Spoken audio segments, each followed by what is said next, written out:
civilmedia.mk. Slobodno, независно, отворено. Да, навистина многу тешки моменти сме имале како држава, како општество и како организација, бидејќи во ниеден момент не се изолиравме од ниеден процес, од ниеден настан. Меѓу два потешки моменти секогаш било тешко исто така за да се опоравиме од претходните предизвици и да се подготвиме за наредните предизвици. Јас не би зборувал толку за постигнувањата колку што би сакал да зборувам малку за повеќе за предизвиците, бидејќи слушнавме убави размислувања, извонредни излагања и од представниците и представничката на институциите, на релевантните институции. За признание тој голем напор. Нема простор навистина за негирање на големите и напори, меѓутоа и се разбира фантастични постигнувања во овој домен. Јас би сакал да споделам неколку констатации, можеби една белешка за анализа врз основа на документи кои се транспарентно објавени на веб страницата на владата и на институциите. Првата констатација што сакам да ја споделам денеска на оваа, според мене, можеби една од најважните, ако не и најважната конференција што ја организира Цивил оваа година, барем кон крајот во втората половина на годината. Првата констатација што сакам да ја споделам е дека стратегијата Едно општество за сите е прва стратегија од овој вид, која не е наметната однадвор или предизвикана од тектонски или други тешки предизвици за државата, туку е израз на политичката волја на креаторите на политиката и носителите на одлуки на највисоко ниво. Ова е преседан, позитивен преседан, кој го гледаме во изминатите 3 години и првата седница на која се зборува и се носат одлуки за стратегијата е еден месец по завршување на референдумот за прифаќање на Преспанскиот договор, што е едно многу турбулентно време. Знаеме како изгледаше кампањата, знаеме дека тогаш започнува една жестока црна пропаганда и хибридни закани против демократијата во нашата земја. Во тој период, во таков период, владата се одлучува на еден ваков чекор кој е пиаровски гледано или било како гледано извонредно ризично. Меѓутоа, политичката волја и потребата на ова општество очигледно превлада. Сепак, мора уште една констатација во тој дух да продолжиме да се изнесе, а тоа е дека стратегијата Едно општество за сите на најразлични можни начини беше и остана една од главните мети на црната пропаганда и на хибридните закани против демократијата и против националните стратешки интереси на Северна Македонија. И како последица на низа такви случаи се разбира предизвици, процеси, се разбира и поради низа субјективни како и објективни околности, стратегијата во голем дел, за жал, остана затворена во помали кругови, со помал обсег од она што би требало да се види една ваква стратегија, од она што би требало биде случај со една ваква стратегија. Стратегијата се темели на 7 столбови, тоа го знаеме, го слушаме, го читаме, меѓутоа добро е да подсетуваме дека тоа се 7 столбови кои се солидна основа за да може да се дејствува едно извонредно широко поле на дејствување, буквално од сите општествени и политички ентитети, од групи, од иницијативи и се разбира од поединците. Таа стратегија, кога ќе се прочита, може секој поединечно да се најде во неа и да преземе некаков чекор кој ќе биде во согласност со таа стратегија. За жал, за тоа другите услови во општеството не ги обезбедуваат. Стратегијата, еве еден податок можеби за јавноста, се темели на низа меѓународни документи. 178 документи се наведени како основа за оваа стратегија. која во црната пропаганда беше нападната дека е мала и сиромашна. 178 само меѓународни документи, да не зборуваме за Уставот, за цитати од Уставот и за законски регулативи кои се соодветни на оваа материја. Меѓу многуте меѓународни документи што се наведуваат во стратегијата се и оние, дури таа најчесто и се промовира и во материјалите на оваа стратегија, може да се наведе со итните препораки од Советодавниот комитет на рамковната конвенција за заштита на националните малцинства на Советот на Европа. Еве две ќе наведам и ќе ви кажам зошто ги наведувам. Со решителност да се преземат сите неопходни мерки во насока на продолжување на градење интегрирано општество кое е цврсто втемелено врз владењето на правото, нагласувам владењето на правото, заштитата на човековите права, вклучувајќи ги и правата на малцинствата, како и врз почитувањето на различностите, но и да избегнуваат заемно исклучива етнонационалистичка политика која води кон натамошно образување паралелни општества. Запомнете го тоа. И понатаму уште една препорака, која е итна и дадена од Советот на Европа.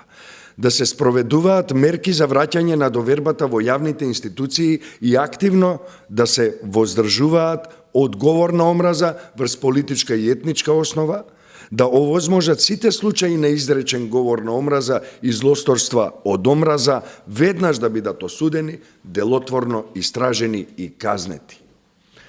Не е потребно многу да се трага и истражува, туку од самото читање на овие препораки овде може да се извлече еден непријатен заклучок, а тоа е дека се уште сме далеку од доследно спроведување на стратегијата во низа исклучително важни сегменти. Тоа е и правдата, тоа е неказнивоста со која се соочува токму стратегијата, се разбира и други области во државата. Јас би сакал, ако имам уште малку време, да го илустрирам ова со една кратка анализа, како што најавив, на ризиците согледани токму од извештајот од акцијскиот план, меѓутоа за 2020 година би сакал да ги категоризирам ризиците кои тимот на националниот координатор и други релевантни тела да ги воочиле во текот на спроведувањето. Многу кратко, во доменот на општествената кохезија, која е еден од столбовите на стратегијата, од 28 активности во оваа категорија, утврден е ризикот на отсуство на политичка волја во 12 од активностите. 12 од 28 имате установување на отсуство на политичка волја. Додека во останатите активности се утврдува недоволна соработка и размена на информации меѓу институциите, што исто така може да се поврзе со политичката волја, недостиг од квалитетни проекти, кадар или стручност, што е веќе предизвик и за самите институции.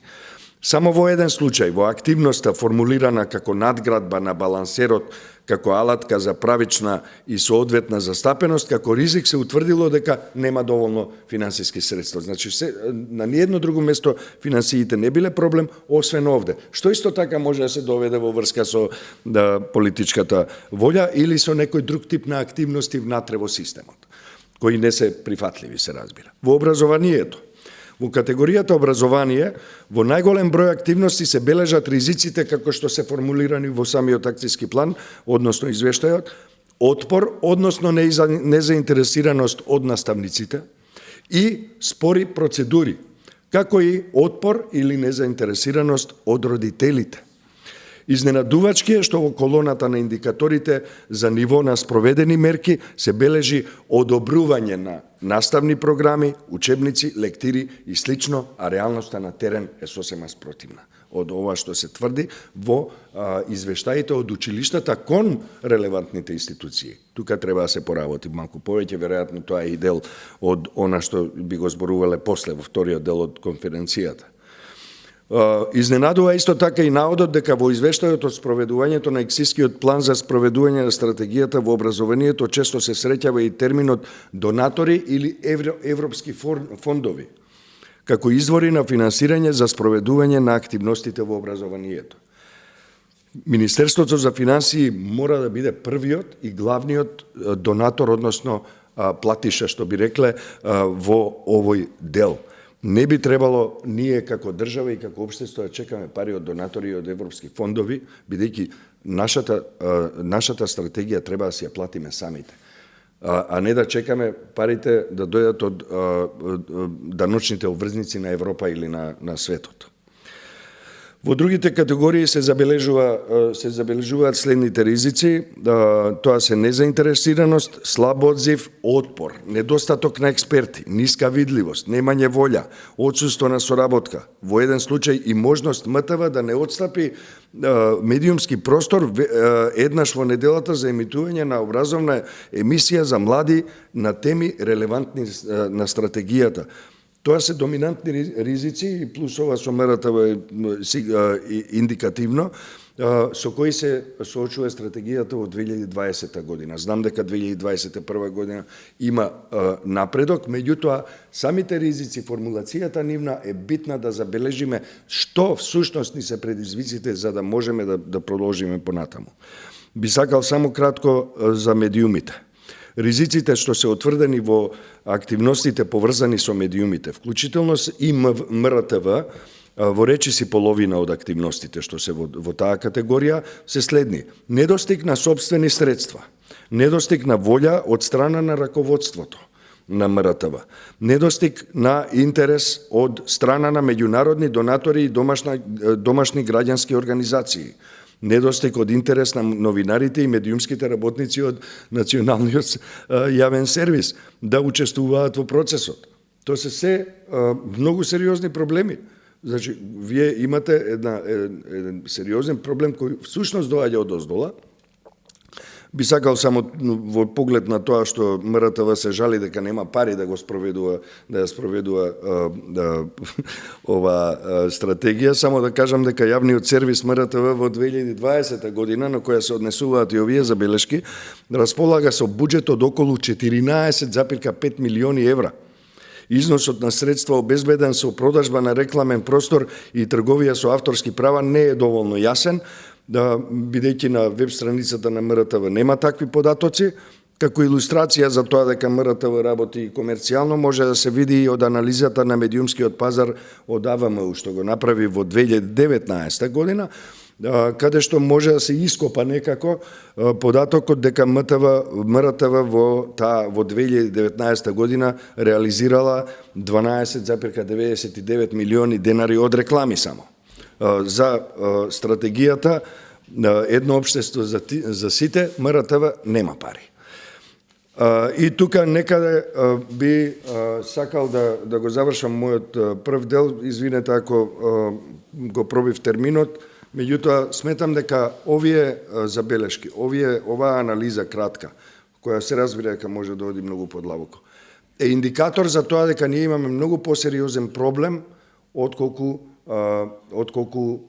тоа што изгледа на прв поглед. Имаме политичка волја, за среќа се уште таа доаѓа од највисоки нивоа, меѓутоа потребно е, а тоа е веќе вториот дел од конференцијата, потребно е да се замислиме каде се треба да ја притиснеме, да покажеме политичка и друг тип на волја и способност да и дадеме нова енергија на стратегијата едноопштество за сите.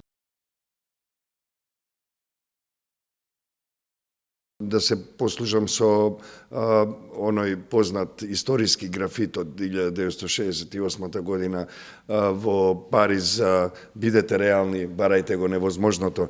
Во тој дух јас би препорачал и во своје име и во име на тимот, се разбира, уште ќе работиме на тоа доследно и безкомпромисно